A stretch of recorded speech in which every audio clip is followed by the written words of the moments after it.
اور تیسری بات کہ اللہ کی رضا کے لیے اتنی محنت کرو جتنا تم اللہ کے محتاج ہو. تو بھئی ہم تو اللہ کے بہت محتاج ہیں، اس لیے اللہ کی رضا کو حاصل کرنے کے لیے ہمیں پوری کوشش کرنی چاہیے. کہتے ہیں نا، ربا تو راضی تے سارا جگ راضی.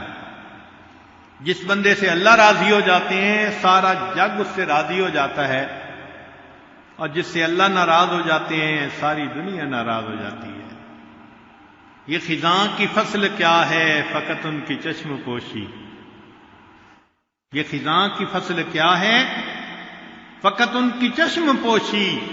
وہ اگر نگاہ کر دے تو ابھی بہار آئے. جب رحمت کی نظر ہٹ جاتی ہے تو بس انسان کی زندگی میں خزاں آ جاتی ہے. جب اللہ کی رحمت کی نظر ہو جاتی ہے تو زندگی میں بہار آ جاتی ہے. دنیا کہتی ہے او جی دریا میں رہنا مگر مچھ سے بیر. اس کا مطلب کیا کہ اگر دریا میں رہنا ہو تو مگر مچھ کے ساتھ بیر اچھا نہیں ہوتا. تو بھئی دنیا میں رہنا اور دنیا کے بنانے والے سے بیر، یہ کیسے ہو سکتا ہے؟ تو ہمیں اللہ تعالیٰ کو راضی کرنے کی اتنی کوشش کرنی چاہیے جتنا ہم اللہ کی رضا کے محتاج ہیں. جب اللہ تعالیٰ کسی بندے سے خفا ہوتے ہیں تو پھر اس کو تگنی کا ناچ نچا دیتے ہیں. سونے کو بھی ہاتھ لگاتے ہیں تو مٹی بن جاتی ہے.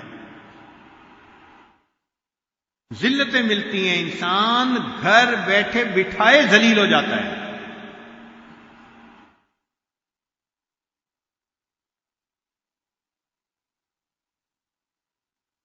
ایک دفعہ بنی اسرائیل نے موسیٰ علیہ السلام سے سوال پوچھا، حضرت ہمیں کیسے پتہ چلے کہ اللہ تعالیٰ ہم سے راضی ہیں؟ تو حضرت موسیٰ علیہ السلام کو طور پر گئے اور انہوں نے اللہ تعالیٰ سے سوال پوچھا، اللہ میری قوم پوچھ رہی ہے کہ کیسے پتہ چلے کہ آپ ہم سے راضی ہیں؟ تو رب کریم نے جواب میں فرمایا کہ اے میرے پیارے موسیٰ علیہ السلام، یہ کام تو آسان ہے. ان لوگوں سے کہہ دیجئے کہ یہ اپنے دل میں جھانک کر دیکھیں، اگر یہ اپنے دل میں مجھ سے راضی ہیں میں پروردگار ان سے راضی ہوں، اور اگر اپنے دل میں یہ مجھ سے خفا ہے میں ان سے خفا ہوں. چنانچہ آج کتنے لوگ ہیں جو اپنے حالات میں اللہ سے راضی ہوتے ہیں، شکوے، یہ نہ ملا، یہ نہ دیا، ایسا نہ ہوا، ایسا نہ ہوا. اگر ہمارے دل میں شکوے ہیں تو اس کا مطلب اللہ کے ہاں بھی ہمارا وہ مقام نہیں ہو سکتا. چوتھی بات، صرف اسی سے مانگو جو کسی کا محتاج نہیں. تو بھئی اللہ تعالیٰ ہی کی ذات ہے جو کسی کی محتاج نہیں، باقی مخلوق تو سب محتاج ہے. جس سے بھی مانگیں گے وہی محتاج ہوگا. تو محتاج سے کیا مانگنا؟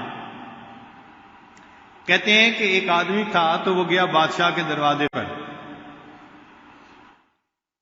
تو کسی نے کہا بھئی ذرا صبر کرو کہ بادشاہ سلامت نماز پڑھ رہے ہیں. وہ رک گیا. تھوڑی دیر بعد پوچھا بھئی اب فارغ ہوئے؟ کہنے لگا نہیں ابھی وہ دعا مانگ رہے ہیں. تو اس نے دل میں سوچا کہ جب خود بادشاہ ہی اللہ سے مانگ رہا ہے تو میں اس بادشاہ کے دروازے کے مانگنے کے لیے کیوں آیا؟ مجھے بھی چاہیے میں بھی اللہ سے مانگوں. تو فرمایا کہ صرف اسی سے مانگو جو کسی کا محتاج نہیں.